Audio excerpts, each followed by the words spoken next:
मई 1988 अमृतसर में golden temple के पास की तंग गलियों में एक अनजान रिक्शा वाला कई दिनों से लगातार चक्कर काट रहा था। उसकी आंखों में एक अजीब सी चमक थी, जैसे वो यहाँ की हर गली, हर मोड़ और हर कोने को अपनी नजरों से स्कैन कर लेना चाहता हो।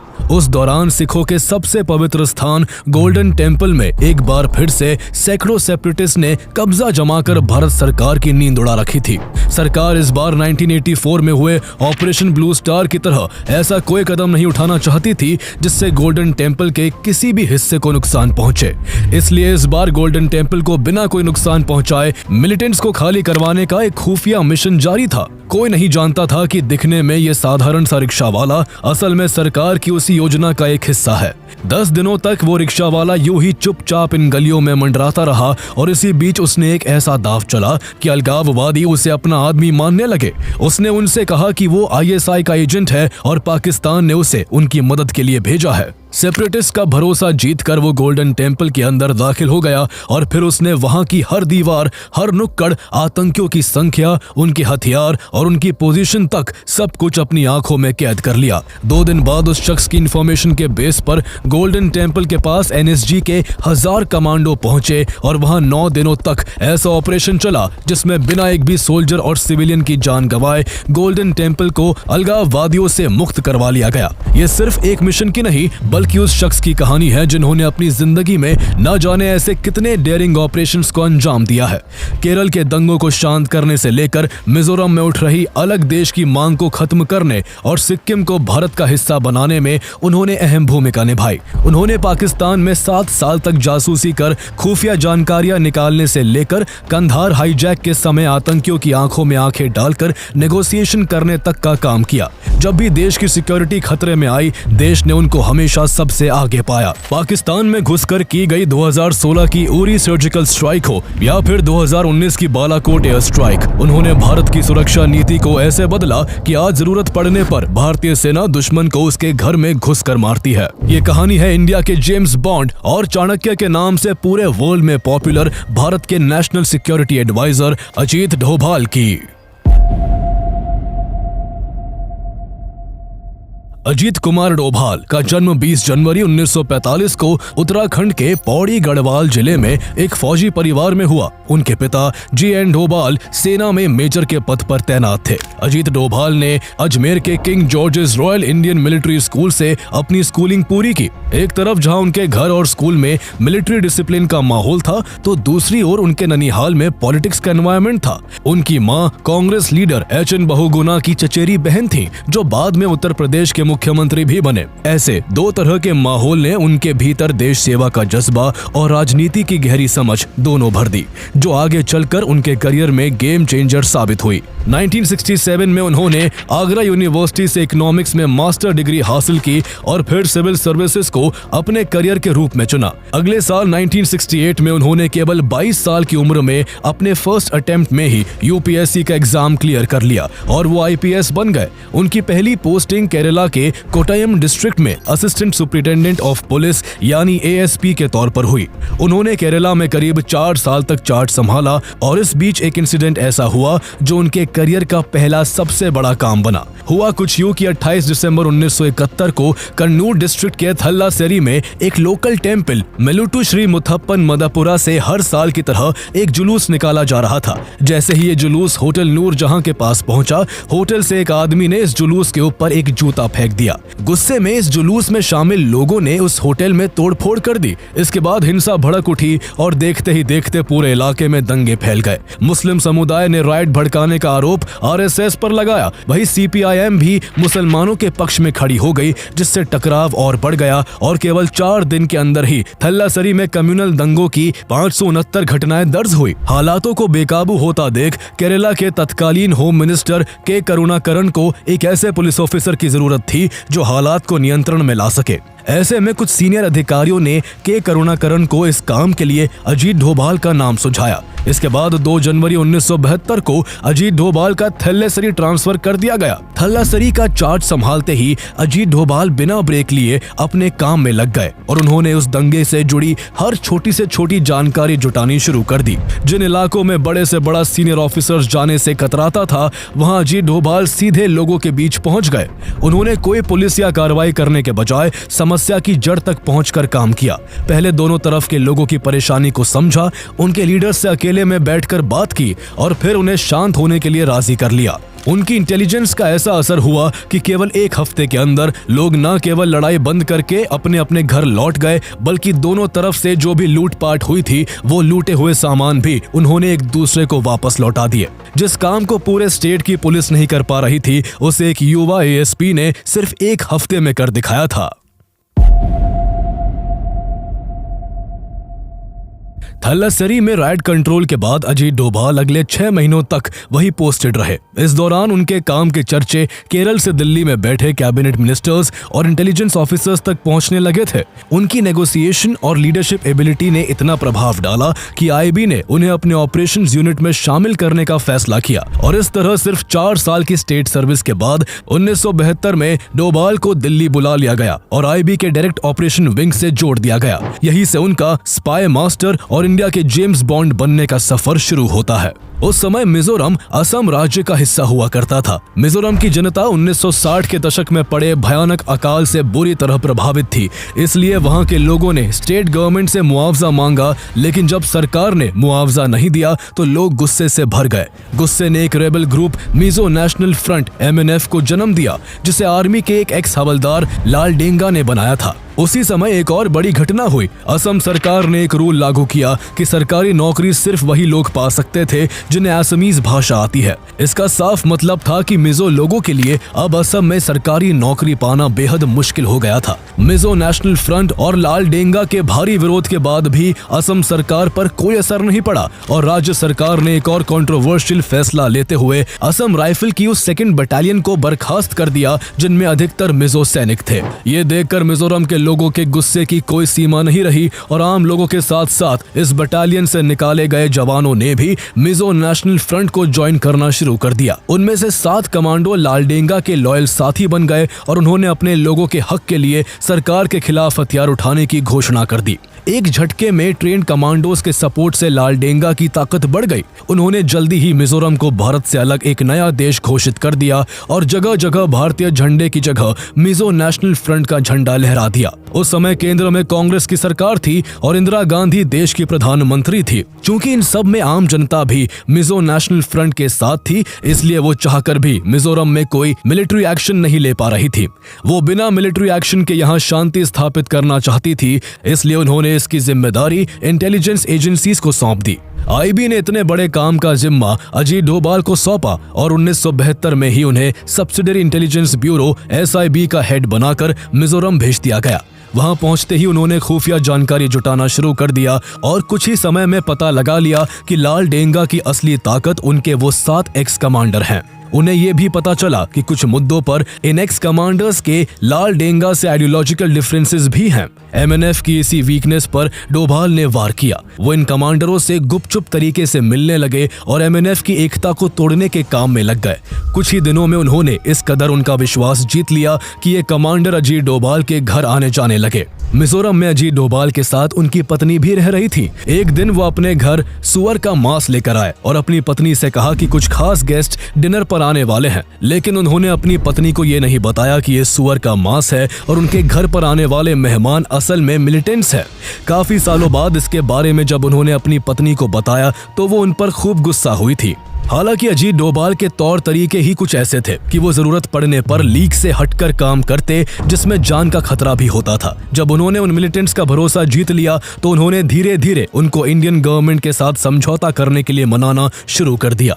उन्होंने उन एक्स कमांडर्स को बताया कि अगर वो लोग भारत सरकार का साथ देंगे तो मिजोरम को अलग राज्य का दर्जा मिलेगा और यहाँ जो सरकार बनेगी उसमें उन 7 को मंत्री का पद दिया जाएगा। साथ ही उन्होंने ये भी चेतावनी दी कि अगर उन्होंने और MNF ने बात नहीं मानी तो मिजोरम में जल्द ही मिलिट्री एक्शन होगा और उनका सब कुछ बर्बाद हो जाएगा। 2 साल के पेशेंट ग्राउंड वर्क के बाद 1974 में 7 में से 6 कमांडर अजीत डोभाल की बात से कन्विंस हो गए और भारत सरकार के पक्ष में आ गए। अपने सबसे भरोसेमंद कमांडर्स के जाते ही लाल डेंगा को भी मजबूरन भारत सरकार से पीस टॉक करने के लिए राजी होना पड़ा। बाद में मिजोरम को भारत का एक अलग स्टेट बना दिया गया और वहां उठ रही अलग देश की मांग हमेशा हमेशा के लिए खत्म हो गई। जब मिजोरम में उथल पुथल मची हुई थी, उसी बीच सिक्किम की हालत हर गुजरते दिन के साथ बिगड़ती जा रही थी। सिक्किम तब भारत का प्रोटेक्टोरेट था, लेकिन वहां की उथल पुथल के बीच चाइना और अमेरिका उस पर गिद्ध की तरह नजर गड़ाए बैठे थे। एक तरफ चीन यहाँ के राजा पालदेन थोंडुप नामग्याल को अपने पाले में करने के लिए हर संभव कोशिश कर रहा था, तो वही अमेरिका अपने CIA एजेंट्स के जरिए यहाँ के लोगों सहित राजा को भारत के खिलाफ भड़का रहा था। सिक्किम में अमेरिका की इस कदर पकड़ थी कि राजा पालदेन थोंडुप नामग्याल की पत्नी होप कुक भी एक CIA एजेंट थी। सिक्किम में कुछ भी होता उसकी जानकारी कुछ घंटे के भीतर अमेरिका तक पहुंच जाती थी। भारत सरकार को डर था कि कहीं सिक्किम अमेरिका और चीन के चंगुल में ना फंस जाए, इसलिए सिचुएशन को हाथ से निकल जाने से पहले भारत सरकार ने राजा को कमजोर करने के लिए लोकल पार्टी के जरिए यहाँ के लोगों से राजा के खिलाफ विद्रोह करवाने का फैसला किया। ये एक बहुत ही संवेदनशील और बड़ा मिशन था, जिसे खुद प्रधानमंत्री इंदिरा गांधी बेहद करीबी तौर पर मॉनिटर कर रही थी। इस खुफिया मिशन की कमान RNAW के चीफ RN काओ और जॉइंट डायरेक्टर PN बैनर्जी के हाथों में थी। इस मिशन से अजीत डोभाल को भी जोड़ा जाता है। डोभाल सिक्किम पहुंचते हैं और अपने सीनियर्स के नेटवर्क के जरिए वहां सिक्किम नेशनल कांग्रेस के नेता काजी लेंडुप दोरजी से मुलाकात कर उन्हें अपने साथ मिला लेते हैं। प्लान था कि काजी दोरजी राजा की नाकामियों को जनता के बीच लाकर लोगों का समर्थन हासिल करेंगे और राजा पर इतना दबाव बना दिया जाएगा कि वो चुनाव करवाने के लिए मजबूर हो जाए। कुछ ही वक्त में सिक्किम नेशनल कांग्रेस को जनता का भारी समर्थन मिलने लगा। जब जनता राजा के विरोध में उतर आई तो साल 1974 में राजा सिक्किम में चुनाव कराने के लिए मजबूर हो गया। इस तरह सिक्किम में पहली बार जनरल इलेक्शन हुए और काजी लेंडुप दोरजी उस चुनाव में जीतकर सिक्किम के मुख्यमंत्री बन गए। इसके बाद काजी दोरजी ने प्लान के तहत राजा की सेना के अत्याचारों के खिलाफ इंदिरा गांधी को एक पत्र लिखा और उनसे सिक्किम में इंडियन मिलिट्री भेजने की रिक्वेस्ट की। इसके बाद जल्दी ही भारतीय सेना सिक्किम पहुंच गई और कुछ ही घंटों में राजा के महल को कब्जे में ले लिया।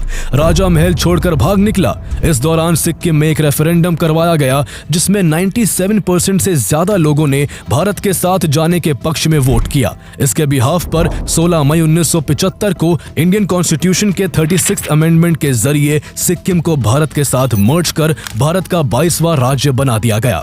मिजोरम और सिक्किम जैसे मुश्किल इलाकों में भारत की मजबूती होना अजीत डोभाल की कूटनीतिक और खुफिया ब्रिलियंस का नतीजा था। सरकार को अजीत डोभाल पर इतना भरोसा हो गया था कि जब भी देश किसी बड़ी मुसीबत में फंसता तो स्थिति से बाहर निकालने की जिम्मेदारी चुनिंदा इंटेलिजेंस ऑफिसर्स को दी जाती थी और इस लिस्ट में एक नाम अजीत डोभाल का भी होता था। उनकी इसी एक्सेप्शनल सर्विस के लिए उन्हें पुलिस मेडल से नवाजा गया, वो भी सिर्फ 6 साल की सर्विस के बाद, जबकि ये मेडल आमतौर पर 17 साल बाद मिलता है।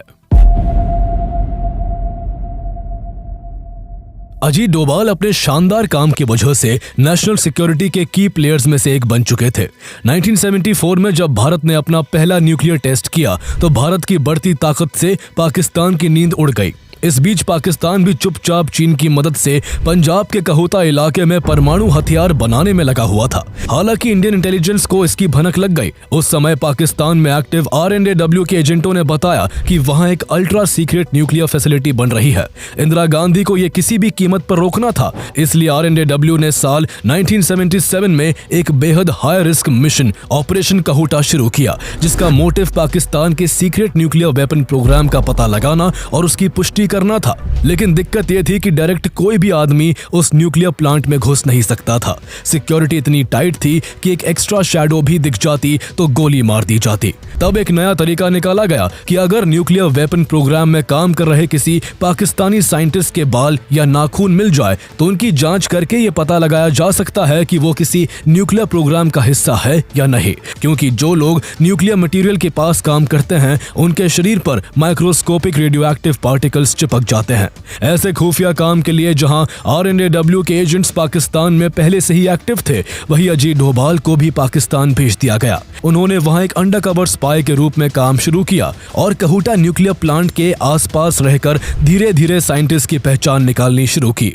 कौन कहां जाता है, किस दुकान पर रुकता है, कब आता है, कब जाता है, वो उनकी हर एक्टिविटी को ट्रैक करने लगे। कुछ ही महीनों में उन्होंने इन साइंटिस्ट को खोज निकाला और उन्हें पता चला कि न्यूक्लियर साइंटिस्ट किस नाई की दुकान पर बाल कटवाने आते हैं। अजीत डोभाल किसी न किसी बहाने से उस नाई की दुकान में जाने लगे और काफी दिनों के इंतजार के बाद जब वो साइंटिस्ट नाई की दुकान पर बाल कटवाने आया तो मौका पाकर अजीत डोभाल ने उसके कटे बाल उस दुकान से चुरा लिए और जांच के लिए भारत भेज दिए। कुछ हफ्तों बाद रिपोर्ट आई और कंफर्म हुआ कि पाकिस्तान का न्यूक्लियर प्रोग्राम चालू हो चुका है। हालांकि तब तक इंदिरा गांधी की जगह मोरारजी देसाई भारत के प्राइम मिनिस्टर बन चुके थे, जिनकी सरकार ने पाकिस्तान के खिलाफ कोई एक्शन तो नहीं लिया, लेकिन सीक्रेट इंफॉर्मेशन के लीक होने से पाकिस्तान को अपने न्यूक्लियर प्रोग्राम को डिले करना पड़ गया था। अजीत डोभाल ने स्पाई बनकर करीब 1 साल तक पाकिस्तान की कई अहम जानकारियां जुटाकर भारत तक पहुंचाई। उनके इस सफर का हर दिन जिंदगी और मौत के बीच लटका रहता था। एक बार अजीत डोभाल लाहौर की एक दरगाह पर कवाली सुनने गए हुए थे। वो पूरी तरह एक मुस्लिम की वेशभूषा में थे, शरीर पर लंबा कुर्ता, सर पर टोपी और मुंह पर नकली दाढ़ी। मजार पर पहुंचने के कुछ देर बाद वो कवाली सुनने में मशगूल हो गए। तभी उनके पास एक पाकिस्तानी आया और अजीत डोभाल के कान में कहा, भाईजान आपकी नकली दाढ़ी थोड़ी लटक रही है। अजीत डोभाल अपनी इस लापरवाही से इतना शर्मिंदा हुए कि वो तुरंत वहां से निकल आए। ऐसे ही एक और मौके पर एक बूढ़े आदमी ने अजीत डोभाल की नकली पहचान को भांप लिया था। इत्तेफाक से अजीत डोभाल उस दिन भी मजार गए हुए थे। जब वो वहां से निकलने लगे तो एक बूढ़े आदमी ने पीछे से टोक दिया, क्या तुम हिंदू हो? अजीत डोभाल एकदम से चौंक गए। उन्होंने जवाब दिया, नहीं तो। इसके बाद वो आदमी अजीत डोभाल को अपने कमरे में ले गया। उसने दरवाजा बंद कर कहा, तुम्हारे कान छिदे हुए हैं, इसलिए मान जाओ कि तुम हिंदू हो। डोभाल ने किसी तरह बात को संभालने की कोशिश करते हुए कहा, हाँ बचपन में मेरे कान छेदे गए थे, लेकिन मैं बाद में इस्लाम में कन्वर्ट हो गया था। इस पर उस आदमी ने कहा, तुम बाद में भी कन्वर्ट नहीं हुए थे, तुम इसकी प्लास्टिक सर्जरी करवा लो, नहीं तो यहाँ लोगों को शक हो जाएगा। इसके बाद उस बूढ़े आदमी ने अपनी अलमारी खोलकर भगवान शिव और देवी दुर्गा की मूर्तियां दिखाई और डोभाल से कहा कि मैं भी एक हिंदू हूँ, मैं इनकी पूजा करता हूँ, लेकिन मुझे अपनी जान बचाने के लिए बाहर एक मुस्लिम शख्स के रूप में रहना पड़ता है। करीब 1 साल तक अंडरकवर स्पाई के तौर पर काम करने के बाद करीब 6 साल तक अजीत डोभाल ने इस्लामाबाद में इंडियन हाई कमीशन में एक ऑफिसर के रूप में काम किया। पाकिस्तान में 7 साल तक काम करने के बाद वो वापस इंडिया आ गए। उस समय पंजाब में चरमपंथ काफी बढ़ चुका था और कुछ सेपरेटिस्ट ने 1984 की तरह एक बार फिर से सिखों के सबसे पवित्र स्थान गोल्डन टेम्पल पर कब्जा जमा लिया था। तब राजीव गांधी देश के प्रधानमंत्री थे और उनके जहन में अब भी 1984 के ऑपरेशन ब्लू स्टार की बुरी यादें ताजा थी, जिसकी कीमत उनकी मां इंदिरा गांधी ने अपनी जान देकर चुकाई थी। इसलिए इस बार वो इस मामले में सतर्कता बरतना चाहते थे। वो चाहते थे कि सेना को टेम्पल के अंदर भेजे बिना ही वहां से मिलिटेंट्स को खाली किया जाए। अथॉरिटीज द्वारा इस काम की सबसे बड़ी जिम्मेदारी पंजाब के director general of police KPS Gill को सौंपी गई, जिन्हें ग्राउंड लेवल पर चीजों को संभालना था। वही इस मिशन में अजीत डोभाल एक बहुत अहम भूमिका निभाने वाले थे। अजीत डोभाल को टेम्पल के अंदर घुसकर ये पता लगाना था कि मिलिटेंट्स कितने हैं, कहां छुपे हैं, क्या प्लान बना रहे हैं और उनकी कमजोरी क्या है। थोड़ी सी भी चूक अजीत डोभाल की जान ले सकती थी, लेकिन बिना इसकी परवाह किए वो एक रोमांचक प्लान बनाने में जुट गए। ऑपरेशन शुरू होने से कुछ दिन पहले वो एक रिक्शा वाले का रूप लेकर गोल्डन टेम्पल के आसपास चक्कर काटने लगे। धीरे धीरे वो अमृतसर के लोगों और खालिस्तानी अलगाववादियों की नजरों में आने लगे। एक दिन उनकी मुलाकात कुछ सेपरेटिस्ट से हुई। डोभाल ने यहाँ जिस चालाकी से काम लिया वो अपने आप में एक कहानी बन गई। उन्होंने उन सेपरेटिस्ट की आंखों में आंख डालकर कहा, मैं ISI का आदमी हूँ, पाकिस्तान ने मुझे तुम्हारी मदद के लिए भेजा है। क्योंकि वो 7 साल तक पाकिस्तान में रह चुके थे, इसलिए उन्होंने इस हिसाब से खुद को पेश किया कि अलगाववादियों को जल्दी ही उनकी बातों पर विश्वास हो गया। उनका विश्वास जीतने के बाद अजीत डोभाल अपनी जान जोखिम में डालकर गोल्डन टेम्पल के अंदर दाखिल हो गए। वो 2 दिनों तक दुश्मनों की असली मंशा, उनकी एग्जैक्ट लोकेशन, उनकी संख्या और उनकी कमजोरियों और ताकतों को आंकते रहे। इसके बाद उन्होंने सारी इंफॉर्मेशन डिफेंस फोर्सेस को फॉरवर्ड कर दी। उनकी इंफॉर्मेशन के बेस पर 9 मई 1988 को ऑपरेशन ब्लैक थंडर 2 की शुरुआत की गई। पहले 2 दिन सीआरपीएफ के जवानों ने मोर्चा संभाला और उसके बाद 11 और 12 मई के बीच अमृतसर में एनएसजी के स्पेशल एक्शन ग्रुप के 1000 कमांडोज को उतारा गया। एनएसजी कमांडोज, सीआरपीएफ और पंजाब पुलिस ने मिलकर एक घेराबंदी रणनीति अपनाई और टेंपल के चारों ओर का इलाका पूरी तरह से घेर लिया। एनएसजी के स्नाइपर्स ने बाहर की ऊंची इमारतों पर पोजीशन ले ली। गोल्डन टेंपल के अंदर के पानी और बिजली की सप्लाई को काट दिया गया ताकि मिलिटेंट्स गर्मी की वजह से पानी और हवा के लिए बाहर निकलने को मजबूर हो जाए और बाहर निकलते ही उन्हें मार गिराया जा सके। इसके बाद गोल्डन टेंपल के अंदर घनघोर अंधेरा छा गया और कुछ ही वक्त में यहाँ छुपकर बैठे उपद्रवी भूख और प्यास से तड़पने लगे। 2 स्नाइपर्स गुरु रामदास सराय के पीछे बनी 300 फीट ऊंची पानी की टंकी पर चढ़ गए ताकि उन्हें हरमंदिर साहिब कॉम्प्लेक्स में छिपकर बैठे मिलिटेंट्स की पोजीशन का पता चल सके। कुछ दिन बाद जब मिलिटेंट्स का टॉप कमांडर जागीर सिंह का प्यास से गला सूखने लगा तो वो पानी पीने के लिए बाहर आया। टंकी के ऊपर बैठे जवानों ने बिना देरी किए उसका भेजा उड़ा दिया। गोलियों की आवाज सुनकर उसकी मदद के लिए एक और सेपरेटिस्ट बाहर आया, लेकिन उसे भी मार गिराया गया। इस बीच गोल्डन टेंपल के अंदर जाकर प्रेस ने भी इन उपद्रवियों की काली करतूत को जनता के सामने लाने का काम किया। अब मिलिटेंट्स के ऊपर हर तरफ से दबाव था। उनके साथी मारे जा रहे थे और वो गर्मी और प्यास से तड़प रहे थे। इसलिए 15 से 18 मई के बीच 200 से ज्यादा मिलिटेंट्स ने सरेंडर कर दिया, जबकि 41 मिलिटेंट्स को मौत की नींद सुला दिया गया। ध्यान देने वाली सबसे बड़ी बात यह है कि एनएसजी कमांडोज ने इस पूरे ऑपरेशन को गोल्डन टेंपल के मुख्य पवित्र हिस्से यानी हरमिंदर साहिब में से बिना अंजाम दिया। यह अजीत डोभाल द्वारा दी गई जानकारी का ही कमाल था कि 9 दिन लंबी कार्रवाई में ना तो एक भी सुरक्षा कर्मी की जान गई और ना ही किसी सिविलियन की मौत हुई। इतने कम समय में देश की सुरक्षा और उसकी मजबूती में महत्वपूर्ण भूमिका अदा करने के लिए 1989 में अजीत डोभाल को second highest peace time gallantry award Kirti Chakra से सम्मानित किया गया। वो पहले पुलिस ऑफिसर बने जिन्हें यह सम्मान मिला। ये गैलेंट्री अवार्ड आम तौर पर सिर्फ मिलिट्री में काम करने वाले सैनिकों को दिया जाता है।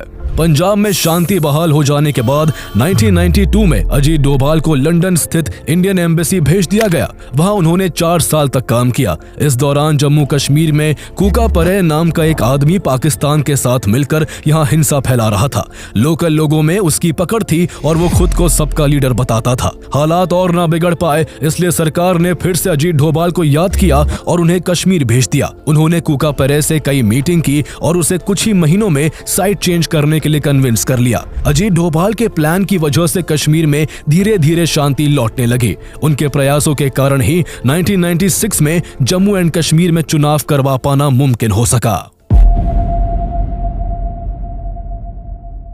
साल 1999 में एक बार फिर देश की सिक्योरिटी पर खतरा मंडराया। 24 दिसंबर 1999 को नेपाल के त्रिभुवन इंटरनेशनल एयरपोर्ट से दिल्ली आ रही फ्लाइट IC-814 को 5 आतंकियों ने हाईजैक कर लिया था। प्लेन में 176 पैसेंजर्स थे। आतंकी प्लेन को पहले लाहौर ले गए, फिर दुबई और आखिर में प्लेन को अफगानिस्तान के कंधार में उतारा गया। आतंकियों से नेगोशिएशन करने के लिए भारत से एक टीम कंधार भेजी गई। इस टीम का अजीत डोभाल भी हिस्सा थे और वो इससे पहले 15 हाईजैकिंग केस डील कर चुके थे। सिचुएशन काफी मुश्किल थी क्योंकि आतंकियों को पाकिस्तान की इंटेलिजेंस एजेंसी ISI और तालिबान का सपोर्ट था। आतंकी बार बार पैसेंजर से भरे प्लेन को बम से उड़ाने की धमकी दे रहे थे।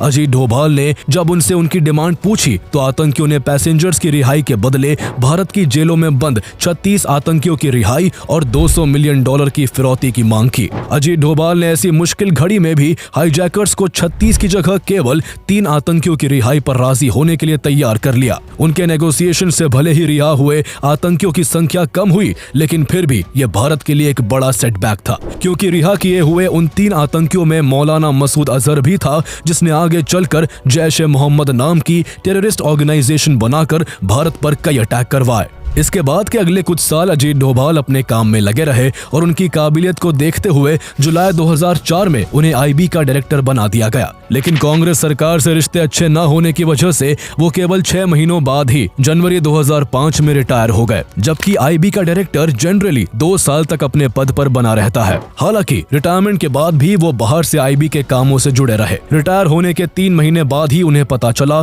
कि दाऊद इब्राहिम की बेटी महरूक की शादी पाकिस्तानी क्रिकेटर जावेद मियांदाद के बेटे जुनैद से होने वाली है। निकाह मक्का में था, लेकिन रिसेप्शन 23 जुलाई को दुबई के ग्रैंड हयात होटल में होने वाला था। भारतीय एजेंसियों को पक्का यकीन था कि दाऊद इस पार्टी में आएगा। यह उसे खत्म करने का परफेक्ट मौका था, लेकिन प्लान फेल होने पर भारतीय एजेंसियों की बड़ी फजीहत होती। सरकार अपने ऊपर कोई तोहमत नहीं चाहती थी, इसलिए इस काम को चुपचाप बिना किसी सैन्य सहायता के करने की जिम्मेदारी रिटायर हो चुके अजीत डोभाल को सौंप दी गई। अजीत डोभाल ने छोटा राजन की गैंग की मदद लेने का फैसला किया। छोटा राजन और दाऊद पहले दोस्त थे, लेकिन बाद में दोनों अलग हो गए। आगे दाऊद ने साल 2000 में छोटा राजन पर बैंकॉक में हमला करवा दिया था, जिससे दोनों के बीच की कड़वाहट और बढ़ गई थी, और तब से छोटा राजन भी दाऊद से बदला लेने की तलाश में था। अजीत डोभाल के इशारे पर छोटा राजन ने अपने दो भरोसेमंद शूटर्स विक्की मल्होत्रा और फरीद तनाशा को दाऊद को ठिकाने लगाने का काम सौंपा। भारत में एक सीक्रेट लोकेशन पर अजीत डोभाल की निगरानी में इन दोनों की ट्रेनिंग हुई। दोनों के लिए फिर नकली ट्रैवल डॉक्यूमेंट्स और दुबई के टिकट्स अरेंज करवाए गए। सब कुछ प्लान के हिसाब से चल रहा था, लेकिन तभी एक बहुत बड़ी गड़बड़ हो गई। मुंबई पुलिस को किसी तरह यह भनक लग गई कि छोटा राजन के आदमी शहर में हैं। एक दिन डोभाल मुंबई के एक होटल में बैठकर छोटा राजन गैंग के शूटर्स को मिशन समझा रहे थे कि तभी पुलिस ने उस होटल पर धावा बोल दिया। डोभाल ने पुलिस को समझाने की बहुत कोशिश की कि वो कौन है और किस मिशन पर काम कर रहे हैं, लेकिन मुंबई पुलिस ने उनकी एक नहीं सुनी और तनाशा और मल्होत्रा को अरेस्ट करके ले गई। डोभाल पुलिस के इस रवैये से बहुत गुस्से में थे। उन्होंने हाई अथॉरिटीज से भी इस गिरफ्तारी को रोकने की बात की, लेकिन तब तक देर हो चुकी थी। छोटा राजन के गैंग के उन दोनों शूटर्स की गिरफ्तारी मीडिया में आ चुकी थी और अब कुछ नहीं हो सकता था। डोभाल को मजबूरी में पूरा मिशन रोकना पड़ा और इस तरह दाऊद इब्राहिम बाल बाल बच गया। रिटायरमेंट के बाद भी अजीत डोभाल का सफर खत्म नहीं हुआ था। 3 साल तक वो मीडिया डिबेट्स, पब्लिक मीटिंग्स और सेमिनार्स में बतौर गेस्ट नजर आते रहे। फिर साल 2008 में गुजरात के मुख्यमंत्री नरेंद्र मोदी ने उन्हें गुजरात में एक ऐसी यूनिवर्सिटी बनाने के लिए इन्वाइट किया जिसमें इंटरनल सिक्योरिटी और पुलिस साइंस से जुड़ी चीजों पर फोकस हो। इसी बुनियाद पर अजीत डोभाल ने गुजरात में रक्षा शक्ति यूनिवर्सिटी की शुरुआत की और यहाँ से उनकी नजदीकी बीजेपी के कई दिग्गज नेताओं और आरएसएस के टॉप मेंबर से बढ़ने लगी। अगले साल 2009 में उन्होंने आरएसएस के एकनाथ रनाडे की ऑर्गेनाइजेशन विवेकानंद केंद्र की मदद से विवेकानंद इंटरनेशनल फाउंडेशन (VIF) की स्थापना की, जिसका मकसद देश की नेशनल सिक्योरिटी, डिप्लोमेसी और ग्लोबल अफेयर्स पर रिसर्च और एनालिसिस करके देश को मजबूत बनाना था। इसके बाद साल 2014 के जनरल इलेक्शंस में जब बीजेपी जीत हासिल कर पावर में आई तो प्राइम मिनिस्टर नरेंद्र मोदी ने अजीत डोभाल को देश का 5वां national security adviser (NSA) appoint कर दिया। जून 2014 में वो इराक में फंसी 46 इंडियन नर्सेस को छुड़वाने के लिए खुद इराक गए और रेस्क्यू ऑपरेशन प्लान कर सभी को सुरक्षित इंडिया वापस लाए। इसके बाद 2015 में म्यांमार में आतंकियों के खिलाफ क्रॉस बॉर्डर स्ट्राइक हो, 2016 में उरी हमले के बाद सर्जिकल स्ट्राइक हो, या फिर 2019 में पुलवामा के बाद बालाकोट एयर स्ट्राइक, इन सब दमदार जवाबी कार्रवाइयों में उनकी बहुत बड़ी भूमिका रही है। जम्मू एंड कश्मीर से आर्टिकल 370 हटाने की प्लानिंग में भी उनका एक बड़ा कंट्रीब्यूशन रहा है। इसके अलावा फॉरेन डिप्लोमेसी में भी अजीत डोभाल ने अद्भुत काम किया है। साल 2017 में जब डोकलाम में भारत और चीन के सैनिक आमने सामने खड़े थे, तब उन्होंने जर्मनी के हैम्बर्ग में चीनी अधिकारियों से बातचीत कर दोनों सेनाओं को पीछे हटने पर राजी कर लिया था। 22 अप्रैल 2025 को जम्मू कश्मीर के पहलगाम में जो आतंकी हमला हुआ था, उसका जवाब भारतीय सेनाओं ने 7 मई 2025 को ऑपरेशन सिंदूर के जरिए दिया। इस ऑपरेशन के पीछे भी NSA अजीत डोभाल ने एक बेहद अहम भूमिका निभाई थी। उनकी सटीक रणनीति और बेहद पुख्ता खुफिया जानकारियों की वजह से भारतीय वायुसेना ने POK और पाकिस्तान के अंदर मौजूद आतंकियों के 9 ठिकानों को बेहद सटीकता से टारगेट किया। इस ऑपरेशन में 100 से ज्यादा आतंकवादी मारे गए, जिनमें एक अब्दुल रऊफ अजहर भी था, जो IC-814 हाईजैकिंग का मास्टरमाइंड था। रऊफ अजहर की मौत केवल एक रणनीतिक सफलता नहीं थी, बल्कि अजीत डोभाल के लिए एक निजी जीत भी थी, क्योंकि 26 साल पहले 1999 में IC-814 के पैसेंजर्स की जान बचाने के लिए अजीत डोभाल को अब्दुल रऊफ अजहर और उसके साथियों से नेगोशिएशन करके भारी मन से आतंकी मसूद अजहर और अन्य 2 आतंकियों को छोड़ना पड़ा था। आज की तारीख में अजीत डोभाल की उम्र 80 साल की है, लेकिन फिर भी वो बिल्कुल फिट एंड एक्टिव दिखाई देते हैं। सरकार की हर रणनीति में अजीत डोभाल की भूमिका होती है, चाहे नेशनल सिक्योरिटी हो, फॉरेन पॉलिसी हो या लॉ मेकिंग हो। PM मोदी अब तक उन्हें 3 बार NSA अपॉइंट कर चुके हैं और वो इस पद पर लगातार 3 बार रहने वाले पहले व्यक्ति है। उन्हें बिना किसी चुनाव लड़े भी कैबिनेट मिनिस्टर का दर्जा दिया गया है। उनके शानदार और अनोखे कामों की वजह से ही उन्हें आज इंडिया का जेम्स बॉन्ड कहा जाता है।